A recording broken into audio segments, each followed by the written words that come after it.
Join Dalton and Jacob as they discuss the ever-changing world of trading card games. TCG Buzz starts now. What's up, everybody? Welcome to episode 9 of TCG Buzz with your boy Dalton and Jacob. Hello! And in today's episode, we're going to be kind of talking about two different card games that are really the same card game. And we're talking about Duel Masters and Kaijudo, and kind of like why we like them and why they failed. Spoiler alert, they failed. Shh. They obviously. Oh, it's something interesting. I guess we should explain why we're talking about them. I guess so. Why we really decided to do this is, if any of you had listened to any of our past episodes that we did, especially early on, you noticed how I always managed to bring up Duel Masters or Kaijudo in almost every topic, no matter what. I just managed to do it. And we're like, we never actually had an episode for them. We should do this. So this episode is dedicated to you, Duel Masters. And Kaijudo. 2004 to 2005. 2000 whatever to 2000 whatever. Exactly. Very short-lived.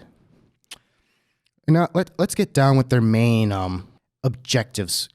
Duel Masters, the main thing that you wanted to do is you wanted to become a Kaijudo. Which Kaijudo, You wanted to be a Duel Master. which Kaiju, which that comes from, means monster. Yes. And judo, well, I think we know what judo is. It's a type of martial arts. So fight. Hiya! So it's a monster fight. So, yep. Or I guess monster fighter or something like that. Something along those lines. My Japanese isn't perfect. But it is kind of funny on how these show, because they both have shows, Duel Masters being more kind of a joking show, breaking the fourth wall, kind of like a Deadpool type scene. It's interesting because it wasn't that way with the Japanese release. It was just a standard, card game anime in the same vein as, say, Yu-Gi-Oh! But in the West, when they were making the English dub of the anime, they're like, oh, everyone's doing this right now, and it's just not going to stand out. So instead, they rewrote it to be more of a parody of the genre. Which is funny because what I remember when I first watched it was a very serious show and so forth, just like very strict and all this. And then I binge watched it thinking it was going to be one way, like a typical card game, very serious. And then it wasn't. And I'm like, I don't remember this, but I kind of like it, but kind of don't. It was very mixed. Some people really, really liked its humor and its style. Some people hated it. I kind of liked it. It's not one of my favorite shows out there, but it's not horrible. The one thing I have an issue with isn't the writing or anything like that, or the characters, which some people say they're really cliche. The issue I have is in the animation itself, because almost all of the monsters that they fight with are done in CGI, and for the most part, it's really, really bad CGI. Well, it was also early on in the CGI era. This was, 2004, I believe? Yeah. So, it was older CGI, and to do a lot of it in a show was quite taxing, but it is kind of an eyesore. Mm-hmm.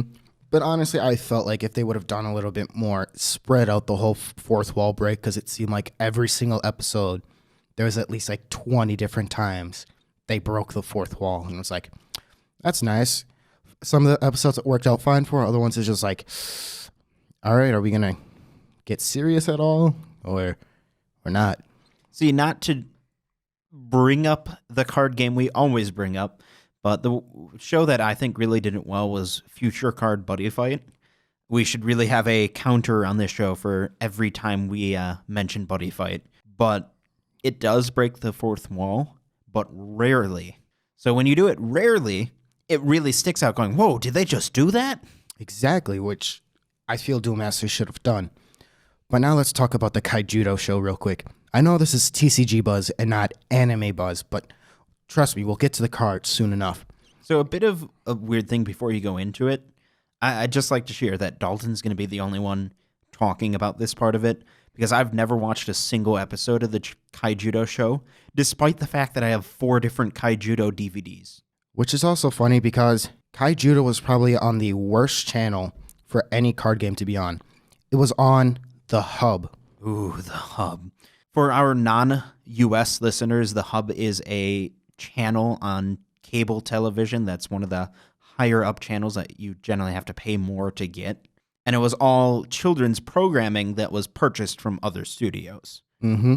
And it wasn't even popular either. It was just like, oh, there's something on the Hub, I guess. I mean, the only thing I really liked it for was, not to really sidetrack this conversation, but Transformers Prime was on it. And it's I from remember that too. the Hub. It was an original series they did, and I really enjoyed that. But for the most part, it really sucked. I think the only other good thing they did was they had a lot of old school movies on it, if I'm right. Yeah. I can't remember, but probably Transformers Prime and the old school movies were the only thing that keeps it around, I guess. But otherwise, that was probably one of the main reasons why Kaijudo failed, is because the show was on some channel that nobody will ever really go to. And on that whole note of the show, it was completely different from Duel Masters. It wasn't like your typical card game TV show. It was basically a bunch of kids that figure out they have this power to release monsters from a whole separate dimension called Kaijudos. I don't even remember what they're called. That should be what it's called, but that's besides the point. Into the real world. And then you can travel into their world and so forth. I don't remember what the world was called, but if you guys know, please leave a comment down below for us. But otherwise, it was fairly boring. I watched it. There's like 2 seasons, I believe, more than Duel Masters, which is surprising. But yeah, the show, kind of the first of its kind, I kind of like the concept of making it more on not focusing on the card game, but kind of focusing on the monsters and the fights and so forth, and not having it card-based, which a lot of card games do out there. So it's almost like a season of Digimon, per se, where it's more about the adventure and the characters than it is about a game. Well, yes and no, especially since Digimon wasn't really meant for a card game purpose, No, I but feel, but in the 3rd season, they did have a bunch of card game stuff. this is true, but it's probably the closest thing we can get, unless you want to bring up Luck and Logic here. That's another great example. Yes. For our Bushiroad fans there. With Luck and Logic, it's a card game that Bushiroad's going to be releasing soon in America. I believe, is it in June, was it? It's June. Oh, so close. If you're listening in the future, when Luck and Logic is already out in the Western world, we're jealous of you. Because we're pretty excited for it. Then again, that's the future, not now, so we won't be as jealous. We won't be jealous then, because we'll have the most cards, because we're going to buy all of them. But Bushiroad has even said that they're going to be doing it more of focusing on the characters on the cards and not people playing the card game. And I've seen a few of the subbed anime of the anime so far that's been released in Japan, and I really like the concept of it. I'm like, this is actually really cool. I kind of wish more card games did this, but if you look at card games, it's kind of hard to do that transition. Like with Buddyfight, you can't survive unless you have the card game going. Same thing with Yu-Gi-Oh! And it was kind of the first of its kind, and it was really nice, a nice little fresh take, but just the marketing forum for both games, Wizard of the Coast did a really horrible job, just not much.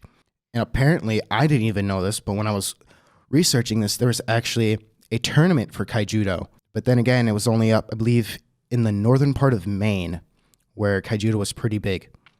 And that was the only spot. Well, see, the thing with Wizards of the Coast, they do one thing good, and it's Magic the Gathering. They know Magic the Gathering, they know how to make it sell, and they know how to make Magic fans happy.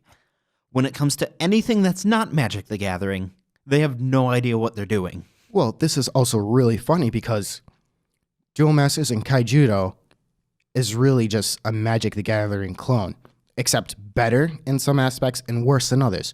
I would say that's definitely true. We'll get into the gameplay, and we will say just like Magic several times throughout it.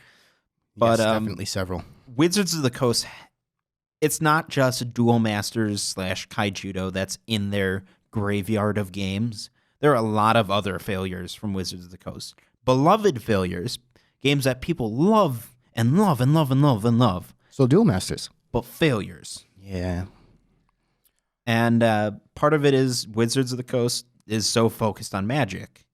And at the time that Duel Masters first came out, they had only 2 years prior lost the license to the Pokemon TCG. Mm-hmm. So they were really, really focusing on getting Magic the Gathering back up to speed to try and, increase their profits and make sure their business was safe. So I don't think they put enough effort into Duel Masters. But what was funny with Duel Masters, it came out in Japan around the same time Yu-Gi-Oh did, but Yu-Gi-Oh also came out in America not too shortly afterwards. But Duel Masters kind of took a little bit longer before they came to America, which I feel kind of destroyed its anime at the same time. Because if they would have both came out in America at the same time, I think it would have been the more serious version of the Duel Masters anime. And then I'm pretty sure it would have stuck with more people that way. It's really interesting because those two games, their history kind of parallels each other. For those of you who don't know your Yugioh history, let me learn you some. Yu-Gi-Oh was created by a manga writer and a manga illustrator, I guess. And the idea behind it was he wanted to pitch it to Wizards of the Coast as a conversion of Magic the Gathering for the Japanese audience. And Wizards of the Coast turned him down because they're already working on their own conversion called Duel Masters. So it was kind of a smart, but no, I say it's a smart move on Wizard of the Coast's part because a lot of people say Duel Masters is better, other people say Yu-Gi-Oh is better, and I have to say, in today's world, Duel Masters is better, even though it's discontinued. I'm sure it was the better option for consumers, but I'm sure to this day, Wizards of the Coast are kicking themselves. Well, now they are, but then again, Yu-Gi-Oh is the best-selling card game in the world. Yeah, it is. Yes, it is.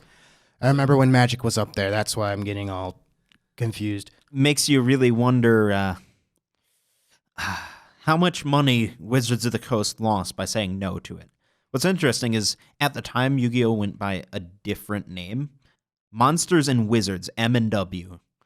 Which would have fit, I guess, with Wizards of the Coast being Wizards of the Coast.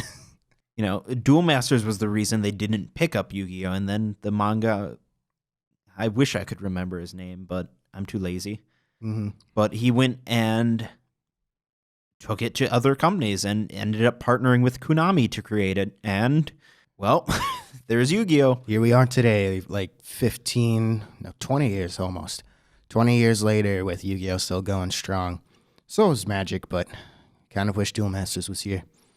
Duel Masters was like a bottle rocket. It was crazy when it was there, but it did not last long.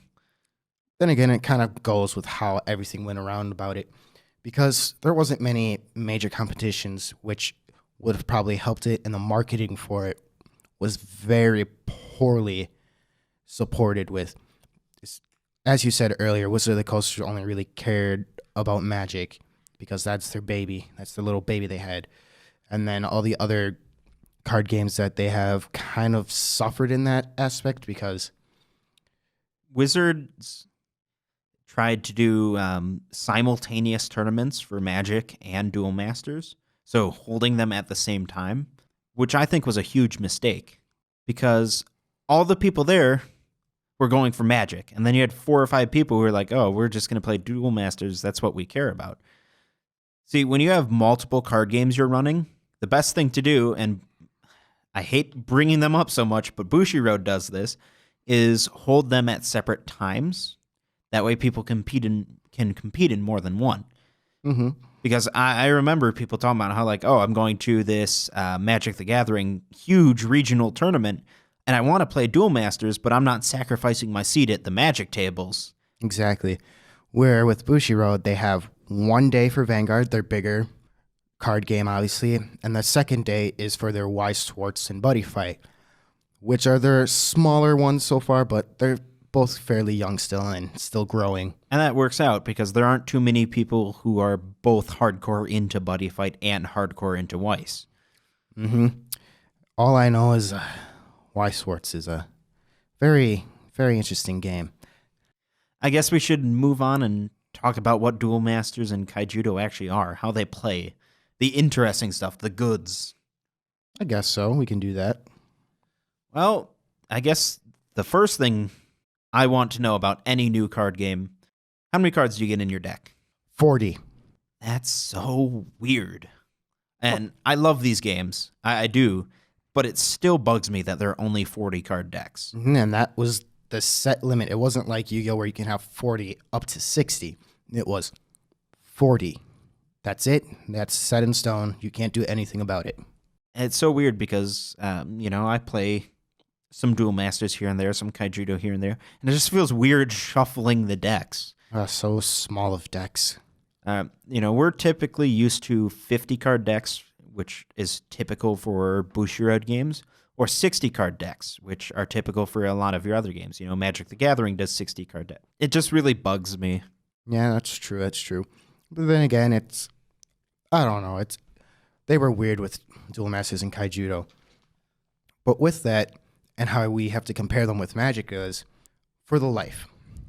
In Magic, you have 20 life, and that's what you have until you are depleted to 0, then you lose. But in Duel Masters / Kaijudo, you have 5 shields, and once those 5 are gone, 1 hit to you is instant loss. So basically, you have 6 life in a sense. And those 5 shields are cards placed from the top of your deck into the shield zone. Mm-hmm. So each card represents 1 life, basically. And then you can kind of think of it as, because your starting hand is also 5 as well, you can think of it basically playing with a 30-card deck. The thing with it is you do not get to decide or know what cards are in your shield zone because they're placed at the beginning of the game face down. But they have a really unique thing to them, which other games have not done, called shield triggers. Which are really nice. They're typically, majority of them are spells. There are a few monsters, or creatures, I should say. But basically what it is if this card is a shield and it's been destroyed, you can cast it or call it without paying its cost, which is really nice. There's, I believe, some insta-kill spells and some blockers for creatures that you can summon and cast. I really like this idea because it is chance-based, what you get, but you can build your deck in a way that you can maximize your chance of getting good stuff. And then it's kind of hesitating your opponent at the same time. Because they're like, all right, I could either attack this monster, if they can, because we'll get into this a little bit later, and how the whole attacking monsters and attacking shields all work. But basically, it's either, all right, let's see, if I attack a shield, trying to base off their elements, because just as with Magic, they have different elements, or colors in a sense. Which we'll get into in a minute. Exactly. So many things, we just keep talking about all these other things. We'll try to get to them as soon as possible. But basically, they kind of have to try to figure out, based off whatever color you mainly use, like how risky it is going for your shields. Because if you're a heavy spell, shield trigger type color, they're going to try to stay away from it and attack your monsters first to get rid of them, and then go for your shields. And then vice versa, if you're more aggro with trying to get your monsters out there, not too worried about shield triggers. So in Magic the Gathering, you have 5, technically 6 colors. They're the different types of cards, and each have a different play style. And you need mana of that same color in order to use those cards in most cases. You have, and they're just known as colors, though some people refer to them as like what they represent. So you have red. Some people refer to it as fire, but it's just supposed to be red, or mountain, which is what its mana is called. But everyone just calls them by the colors for the most part. So you have red, you have blue, you have green, you have white, and you have black. And recently they've introduced another one, which is actually basically colorless, but it's a color. It's kind of confusing because you have other cards which have no color, but this one is meant to be void, like nothingness, which is really cool. And between those 5 colors, not counting the weird one, what do you have in Duel Masters? Do you have a red color? Yes, which is fire. Do you have a black color? Yes, and it's called darkness. Do you have a white color? Yes and no, for the fact of, I believe, was it Duel Masters? No. They don't have a white color, but they have yellow. But it's still the same concepts because it's light and white light, basically the same thing. They both play the same. Right. It's just a slightly different color palette, but it's the same thing. Same concept. Do you have a green? Nature. And do you have a blue? Water. Wow, this is sounding really familiar. So the interesting thing is each color from Magic has a distinct play style. You have red, which is aggro. Is fire aggro? Oh, yes. You have green, which is all about having beefy monsters with abilities that stack. Do you have that? Oh, yes. You have blue, which is more of a control type and also lets you draw extra cards. Do you have that? Yes, it's almost like they were made by Wizards of the Coast. I know, it's weird. You have white, which is about healing and defense. Do you have that? Yeah. And you have black, which is about killing things with lots of destruction and control. Do you have that? Jesus Christ, it's about we're talking about the same game here. We pretty much are. So if you've played Magic, you can play Duel Masters. Mm-hmm. It's a pretty simple learning curve if you're experienced with that type of game at all. So, in other words, if you're familiar with Force of Will as well, it's basically the same thing. Yes. But there are a few differences. One of the primary ones is in your mana. Yes, your mana is actually depicted with every single card in your deck, unlike in Magic where you have mana-specific cards. So basically, in Duel Masters Kaijudo, each one of your cards has a circle at the bottom of the card with an upside-down 1, which then you play in your mana zone, upside down, obviously, so the 1 looks upright, and then that's your mana. And then you can add it that way, which really solves the whole mana flush and mana withdrawal that Magic has. It's a really cool system. Duel Masters tried to fix the mana issues that Magic the Gathering has, and for the most part, I think it succeeded. Mm-hmm. But it did it in a way that's totally different than how Force of Will did it. Yes. Force of Will is a constant stream that's guaranteed each turn, which you don't get in Duel Masters, because what if you only have 2 cards in your hand and you desperately want to keep both of them? Well, then you're not putting anything in the mana this turn. Which is perfectly fine, too, because with Duel Masters and kind of with Magic, you kind of stop at a certain point, like especially with Fire. It's more of a low mana cost aggro deck, so you don't have to worry about getting so high in mana. Unlike with Nature, you want to be up at 11 mana or something so you can call out these beefy monsters. Now, the biggest issue I have with Duel Masters, it is not a perfect game. It might be close, but it's not. Yeah. Is hand size. Because between the fact that you only get to draw 1 a turn and the fact that you're normally putting 1 card into your mana each turn, and you also have to summon things and cast things, and there isn't that great of draw power in the game, you're going to be running low on hand size pretty quick. And this is continuous throughout every game you'll play. Yes. That is why water is broken. Mm-hmm. Water is broken in both Duel Masters and Kaijudo. It's a little bit more nerfed in Kaijudo, but it is utterly broken in Duel Masters because it has the draw power, and it does it well. Mm-hmm. Additionally, you can use cards to return things on the field to your hand, which just increases your hand size even more. Yes. So water was very, very popular. And now let's kind of get into more how the game operates, because, we just like going off topic or getting so in-depth into one little piece, I guess. We kind of have to tackle them at the same time and kind of talk about their differences. So in both games, you have your monsters, which are called creatures, that you summon, and they both start off with summoning sickness, which basically means you can't attack with them first turn. Just like Magic. Yes. And also like Magic, there are cards with, I believe I can't remember what the keyword is, but basically allowing them to attack when they're summoned. Which, if you're familiar with Magic, would be called haste. A lot of your keywords are direct copies of things from Magic, though there are some unique ones. Yes. And then you have your more defensive ones, which are called blockers, which can only block. And then you have cards that can only attack cards that are face only attack monsters, which is one thing.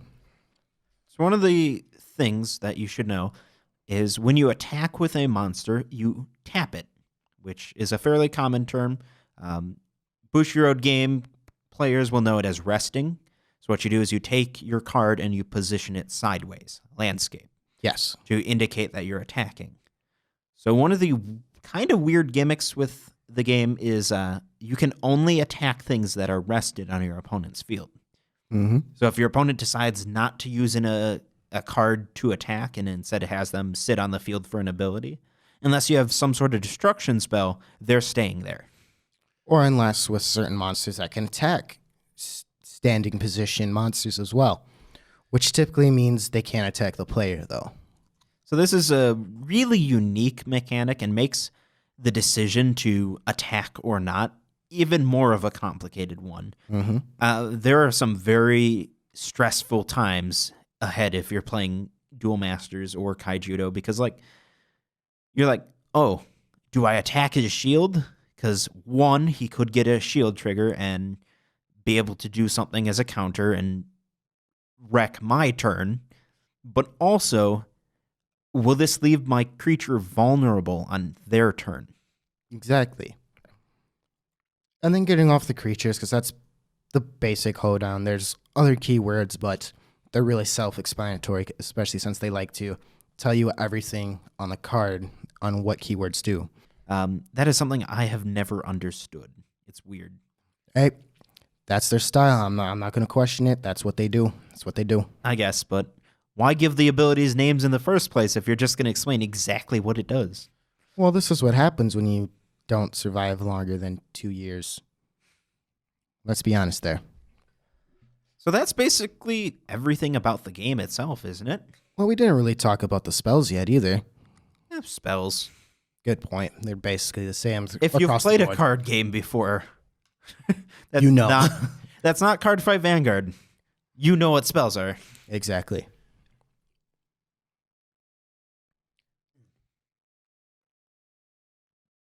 The game's fun. They're oddly enough very slow games.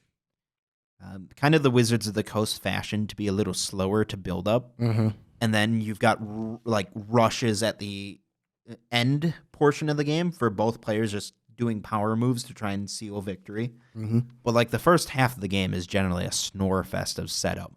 Oh my God, I just realized I forgot one of the most important things about these games. The fact that with a lot of the higher rarities and typically your key card or your trump card, you have double breaker or triple breaker. Well, these are cool cards, yes. Yes. And basically what double breaker and triple breaker do, it's kind of what they say. Double breaker breaks 2 shields instead of 1, and triple breaker breaks 3 shields instead of 1. But this does not count into attacking your opponent at the same time, say if they're down to 1 shield. You destroy their shield and that's it. It's a really balanced mechanic. Mm-hmm. They're very strong, but they're also limited, and generally they come at a cost. Yes. Basically high mana costs typically for them. Or really low power, which that's one of the other differences between these games and Magic, is you do not have separate power and defense. They're a shared stat. Yes. Which I have no problem with. That's true. I like it too. So I guess, we've basically told people exactly how to play the game. Yeah, that's true. Mm-hmm. Nice little guide there. Mm-hmm. Share it with your friends. Yes, definitely. Why did they fail? Well, I'm going to start us off with Kaijudo. Yeah, let's start with the new one.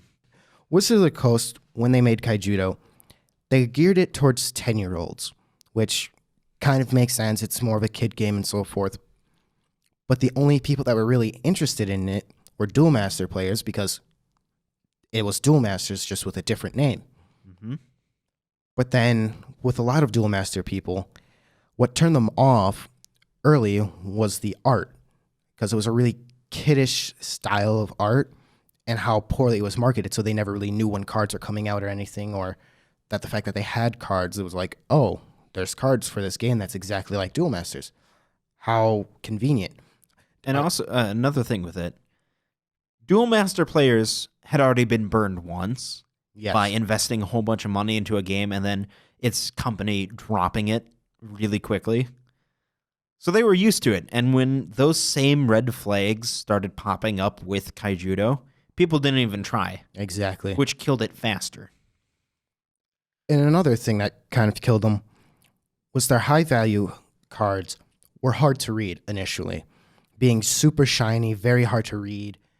I have never seen a card game with more foil on a single card in my life. This is very true. If you start getting the really, really high rarity cards, which the rarity system's weird, Yes, it's stars. it's stars, and you get like a 4-star card or a 5-star. They even printed a couple 6-star cards. Mm-hmm. The higher the rarity, the less you can read the card. Yes, and on that note, they ended up fixing this problem towards the end when they came out with their gauntlet set with a full art, which made it a lot easier to read the cards. But alas, it was a little too late. Absolutely. One cool thing that Kaijudo does get as a plus is a lot of the really, really well-known and liked cards from Duel Masters came back. Yes, which is why it works so well for Kaijudo initially, because Duel Master players are like, oh my gosh, the nostalgia of all these cards that I used to play with Duel Masters is now in this game. And honestly, I kind of feel like you can mix the two games together and you'll be perfectly fine if you play against each other. The Kaijudo cards are a little bit stronger than Duel Masters cards. A tad bit. Mainly just that, like, you get the same abilities, but normally at a slightly lower cost. Mm-hmm.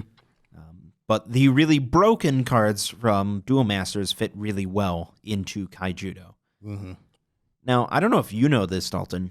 Do you know what my biggest criticism with Kaijudo is? What? It has nothing to do with the marketing or the fact that it only had 2 real booster sets. Mm-hmm. Mm-hmm. I hate the cards. What about the cards? Was it the slickness? That's part of it, but I don't think I've ever played a serious card game with cheaper feeling cards. Yeah, that's true. Hence part of the slickness of the cards. They're slick and they're incredibly thin, like to the point where like I could crumple one super easily in my hand. Mm-hmm. And for someone who's used to really, really high quality cards, stuff like Vanguard or Buddyfight, which definitely are the games I play the most of, it's really jarring. I mean, they really feel like just pieces of toilet paper with card printed on them. Hey, at least you can wipe your butt with them. That's probably what they're worth. But I kind of agree with that too, and how cheaply they were made. But then again, it was probably with the whole cost efficiency and trying to make profit off the game by doing it the cheapest way possible. And part of the issue with that is the box packaging was really just packs in a super thin cardboard layer with just like cellophane wrapped around them. Mm-hmm. I don't think I've ever opened up a pack of Kaijudo from an actual booster box where every single card in the pack was not bent. This is very true. Very true. If you got like one of the metal tins or the Cardboard tins. they had both. No, they had the cardboard ones, which, side note, the boxes themselves for those cardboard tin collection things they had for Kaijudo are amazing. Mm-hmm. They're worth buying alone, and I mean, honestly, I would not judge someone if they bought one of those online because they're super cheap, and then just dump the cards into the nearest trash can, because the boxes alone are worth it. Oh, yes, I agree with that. I think they put more cost into the boxes than they did into the actual cards. But, you know, the fact that cards were frequently, and that's being nice, frequently bent, and they're super cheap feeling, and the fact that even your rarest cards weren't that hard to find meant that the secondary market for the game was inexistent. People were not selling their cards as singles. It did not happen. It didn't matter because, if I buy this card, I'll probably just open it tomorrow, honestly. Like, let's be for real here. You have to really, really balance the value of cards when you're a card game producer, and they did not do that. Duel Masters did all right. Mm-hmm. In fact, there are still some Duel Masters cards that are quite valuable in the English language, and there are a ton in the Japanese release of the game that are valuable because guess what? It's not dead. It's still very popular. Yeah. Duel Masters had its most recent Japanese set back in March of 2016, so not that long ago. And there are still more sets and stuff coming. The game is seeing pretty good success there. It's definitely not a huge game, but it does have a dedicated fan base there. That's true. And you know what? That's better than it is here. Well, I blame the marketing on that. So I have no experience with the OCG at all. I mean, I know there were a lot of sets, but I don't really know what they had in them. Mm-hmm. I do know at one point the big gimmick was cards that were all 5 colors. In which one? Duel Masters? In Duel Masters. Yes, Duel Masters definitely had more of the full 5 colors and so forth to mix into decks and so forth. See, the nice thing is, if you're wanting to just try out Duel Masters or Kaijudo, they're both incredibly cheap. Yes. Dalton and I were talking about Duel Masters, and we got the urge to play it again. And we went to our local card shop, and they have a case in the back of the store that's just stuff they can't sell. And they had probably 4 or 5 booster boxes worth of packs for Duel Masters. I believe so, if I can remember correctly. And they were asking $1.20 per pack. Yes. And then there was a day where they did a sale, and everything in the store was 15 to 20% off. Mm-hmm. So we bought it all. Yes, we did. We bought every single pack of Duel Masters they had, and we opened every single one of them.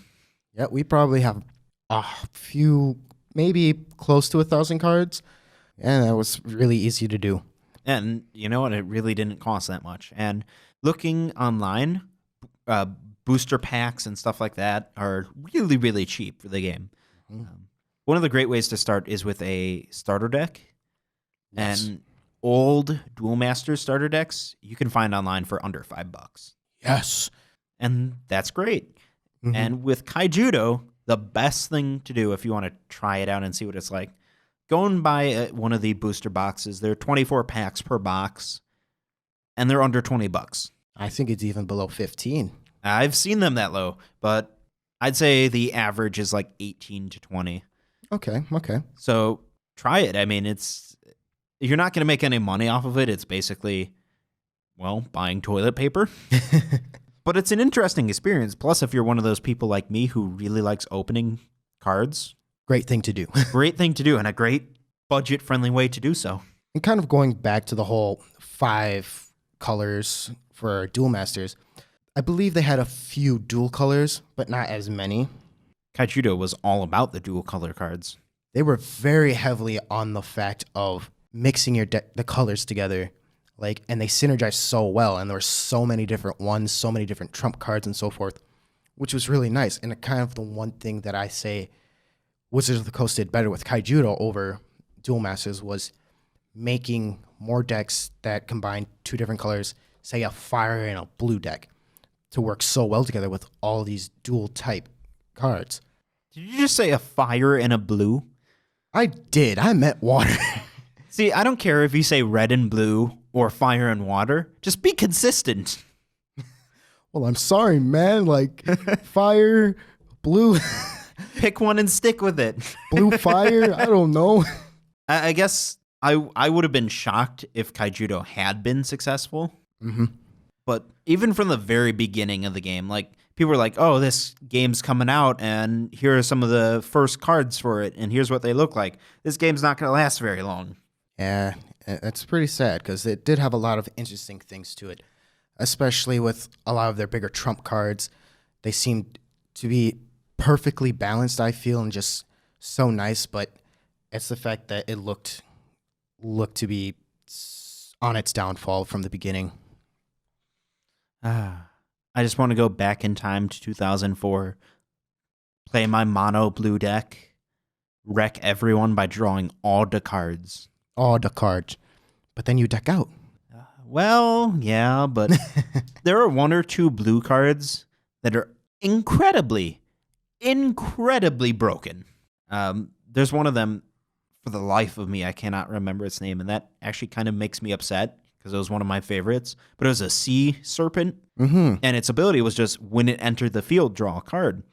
I think I remember that card. And it was a mid-range mana card, and I think it was 5, but it had good stats at the same time. And drawing a card in Duel Masters is a lot more powerful than it is in some other games. Yes. Drawing one single card can be the difference between winning and losing. And with the fact that you can use other cards to just bring it back to your hand, call it again, bring it back to your hand, call it again, a couple times till you have a nice advantage in hand size, you'll win. Oh, that's true. Very true. Well, we are kind of getting to the point where we should probably start wrapping up. I feel like we got everything out on the topics of Kaijudo and Duel Masters. We've ranted so much on them that I'm getting ready to go play some. Exactly. I think, Dalton, we're going to have to do some Kaijudo or Duel Masters gameplay on the channel. Yes, we're going to have to. Show off some cool strats. Just so, there are so many people who have never played them. I know most people have heard of them. There are a lot of people I don't think played them, and that would be something really interesting for us to do. So I guess, in summary, I'm happy that Duel Masters and Kaijudo existed. I don't know if I would have changed anything. I don't know if I'd want them to be any different than what they are. You see, there's only one thing I would change for them, and it's not anything to do with the card game itself. It's the marketing. And I think another part of its downfall was they were kind of in that group of not sure if anyone's going to play, if you really think about it. So I guess my last question for you, Dalton, which one do you prefer? It's hard to say. Duel Masters probably has a lot better creatures and so forth, but I feel like Kaijudo allows the mixture of two different elements. I wanted to say colors. Two different elements to work so much better, which I like more. But they're basically the same game. That's all I have to say. They're the same. I will say that I do prefer Duel Masters over Kaijudo, but mainly just nostalgia. I will concede that despite it only having 2 sets, Kaijudo is a lot more balanced than Duel Masters is. You don't have one type that's explicitly broken. So the, what are they? Is it corruption? Corrupted, yes. Corrupted. Corrupted cards. Those are pretty broken. That's the deck that I have that's most well built for the game. They're fun. Oh, that is true. And before we go, make sure to visit our sponsors who make this podcast possible by visiting tcgbuzz.com/sponsors. If you enjoyed this episode, please share it with your friends on Facebook and Twitter, or submit a show review. You can do this by visiting tcgbuzz.com/9. TCG Buzz is a proud member of Newsmakers Podcast Network, an ever-growing network of podcasts covering many business and entertainment topics. Please check them out at npcn.tv. And seriously, guys, we're talking about Duel Masters and Kaijudo. Show your love for those games. Give us a like, give us a comment. Tell us your experiences with Kaijudo or Duel Masters. Have you played them? Did you actually watch Kaijudo on the hub? Tell us all about that. We'd love to hear it. Tweet us at TCG Buzz Podcast on Twitter with all your stories with either Duel Masters or Kaijudo. We'd love to hear them. We'll even feature them probably in our next episode. We're like, these people love this game. And if you want us to talk more about these games, leave us a like, leave us a comment. The more support we get, the more we know you guys want us to talk about this. Yes, no dislikes. That's not appreciated. But until next time, I'm Dalton. And I'm Jacob. And this was TCG Buzz.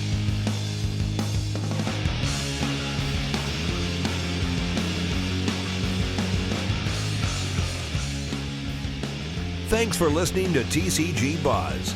New episodes can be found on tcgbuzz.com. Don't forget to like us on Facebook and follow us on Twitter. For box openings, deck profiles, and more, make sure to subscribe to our YouTube channel.